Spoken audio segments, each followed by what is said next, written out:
ప్రభుత్వ ఉద్యోగులకు, పెన్షనర్లకు కీలక ఆదేశాలు జారీ చేసినటువంటి ప్రభుత్వం. డీఎల్‌తో పాటుగా ఈ రాయితీలు కూడా పెంపు. సంచలన ఆదేశాలు అయితే రావడం జరిగిందండి. ఈ వీడియోలో వీటన్నిటి గురించి పూర్తి వివరాలు అయితే తెలుసుకుందాం. ముందుగా వీడియోని సపోర్ట్ చేసే వారందరూ కూడా వీడియోని ఒక లైక్ చేసి మీ తోటి ఉద్యోగ మిత్రులకు వీడియోని అయితే షేర్ చేయండి. ఛానల్ని ఫస్ట్ టైం కనుక విజిట్ చేసినట్లయితే తప్పనిసరిగా సబ్స్క్రైబ్ చేసుకుని పక్కనే ఉండే బెల్ సింబల్ని యాక్టివేట్ చేసుకోండి. ఇటీవలే కేంద్ర ప్రభుత్వ ఉద్యోగులకు డీఏని పెంచడం జరిగిందండి. ఆ డీఏతో 50% అయితే చేరింది. కేంద్ర ప్రభుత్వ ఉద్యోగుల పిల్లల విద్యాభత్యం పరిమితికి సవరణ.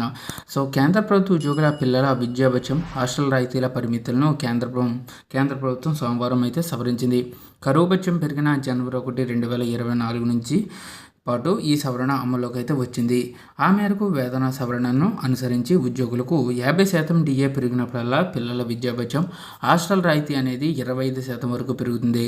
ఆ ప్రకారంగా వాస్తవ వ్యయంతో సంబంధం లేకుండా విద్యాభత్యాన్ని రూ. 2,812.50గా, హాస్టల్ రాయితీని రూ. 8,437 స్థిరంగా అందిస్తారు.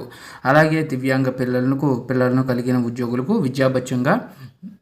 5,625, అలాగే దివ్యాంగులైన పిల్లలు కలిగిన మహిళా ఉద్యోగులకు ప్రత్యేక భత్యంగా 3,750 చెల్లిస్తారు. ఈ మేరకు సిబ్బంది వ్యవహారాల శాఖ వెల్లడించింది. ఈ విధంగా కేంద్ర ప్రభుత్వం తమ ఉద్యోగులకు డిఏని పెంచినప్పుడల్లా 50% చేరినప్పుడల్లా హాస్టల్ రాయితీ విద్యాభత్యం అనేవి పెంచడం జరుగుతుంది. ఇదండి వాళ్ళ ఎంప్లాయీస్ అసోసియేషన్ తాజా updates. For more updates subscribe to our channel. If you want to support this video please like, share your colleagues, subscribe to our channel. Thank you. Have a nice day.